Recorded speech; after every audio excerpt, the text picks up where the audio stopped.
Hello everyone, welcome back. You're watching the Gamecast. My name is Denzel and today we are bringing you a brand new video about a free-to-play game that has been around for quite a while. But does it still keep up and is it still worth playing? I started playing Genshin Impact at the beginning of 2024, so let's see what the game is about and what my experiences were. So Genshin Impact is a free-to-play RPG that features a fantasy-based open world with an action-oriented combat system. This involves using elemental magic, character switching and monetizing gacha games for players to unlock new characters, weapons and other items. The game has a limited multiplayer mode allowing up to 4 players to play together. The game's plot concerns a brother and sister traveling through mysterious lands. During one of their journeys they encounter a powerful and evil godlike being.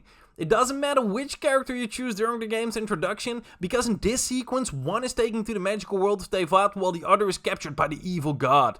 You play with one of the twins who has been banished to Teyvat and travel through the world with your newly discovered companion Paimon in search of your brother or sister. Genshin Impact has a surprisingly simple JRPG plot which is fun to play. During your adventure you will playfully learn all the ins and outs of the game world. Although the execution can be quite overwhelming at first, it's all easy enough to follow and there are some very interesting characters and deep plot twists along your journey.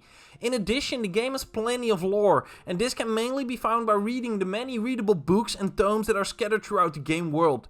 It is not a must to find all of these reads, but it does provide a deeper gaming experience. The game mainly has a lot of similarities graphically with Breath of the Wild and gameplay technically. Some things will also seem quite familiar, yet the game has more in common with the traditional JRPG than with the well-known Zelda game.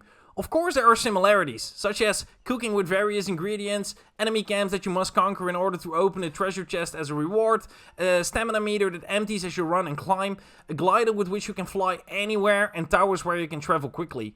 Yet the combat system is very different in Genshin Impact, and in this game you do not have to deal with weapons that can break if you use them too often. The more you play Genshin Impact, the more you notice that the game does its own thing. For example, you can acquire new characters, each with their own elemental skills, and select them directly at any time. There are traditional dungeons that you can visit and various new skills can be unlocked. In addition, Genshin Impact simply looks beautiful on each and every platform. The game runs quite stable on console, but does have some frame drops every now and then. You quickly take this for granted though, because the enormous game world that's conjured up on your screen is very impressive. And then we get to the combat, and the combat is quite interesting, guys. Although it takes some time to really develop and master, each character is different from each other in terms of tactics, which becomes apparent very early on when you find the first character to join your party. The first character mainly uses melee attacks with a sword, but the second character is an archer who uses the fire element.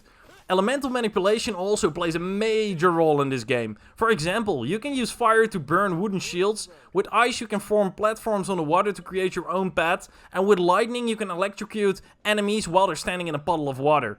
Thinking logically and using your common sense with these elements is very important in Genshin Impact. Fighting in the game is very simple and Genshin Impact also uses the well-known hack and slash elements. While fighting, combos can be called up by certain group members and by placing them well together, this can provide enormous buffs during various battles. In itself, this doesn't bring anything new to the genre, but it is incredibly fun to do and will certainly keep you busy for hours. Although Genshin Impact has a beautiful game world, it also has its flaws. The open world is pure adventure and it feels like you constantly have to do quests to explore it. However, the game is more designed to grind as much as possible to level up and get better gear to progress the story. This will make the game feel boring as you progress, and this is because many enemies don't really pose a challenge. You will quickly notice this, especially once you master basic combat. Completing quests gives you progress in increasing your adventure rank, which in turn gives you new mission and challenges, thereby increasing the world level in the game. The world level is in turn a measure of how strong the enemies in the game are and how valuable the loot is if you manage to defeat these enemies.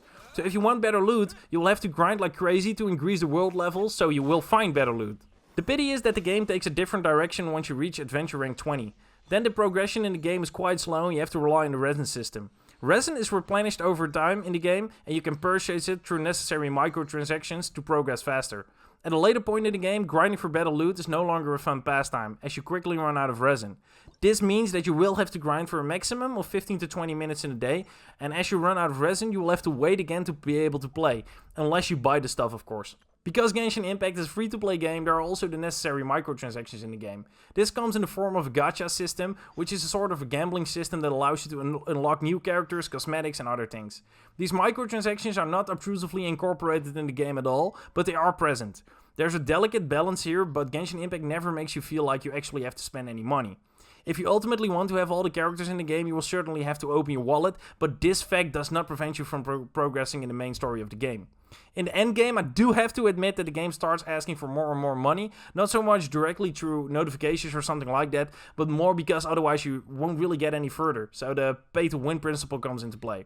So keep in mind that you will have to open your wallet later in the game to progress with Genshin Impact. So, as far for the conclusion in my opinion about the game, Genshin Impact is a beautiful open world game which manages to create the same kind of magical atmosphere as Breath of the Wild. Despite its appearance, the game still manages to do its own thing, and this is mainly due to the design of gameplay. Genshin Impact could be a little more lively and dynamic, because soon you discover that the game mainly relies on grinding your level and loot until you reach a certain adventure rank, after which the game will become painfully slow in progress. All in all, we are dealing with a great and incredibly cool game, with a nice storyline and enough content to keep you busy for weeks, which you can play for free. That's pretty great, right?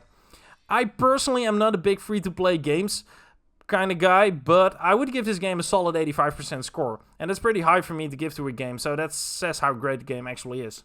And then we get to the end of the video, and I hope you guys enjoyed it, I hope it helped you out, and if you start playing this game, let me know in the comment section. Don't forget to drop a like, and maybe subscribe to the channel if you enjoyed the content. Have a great day, guys.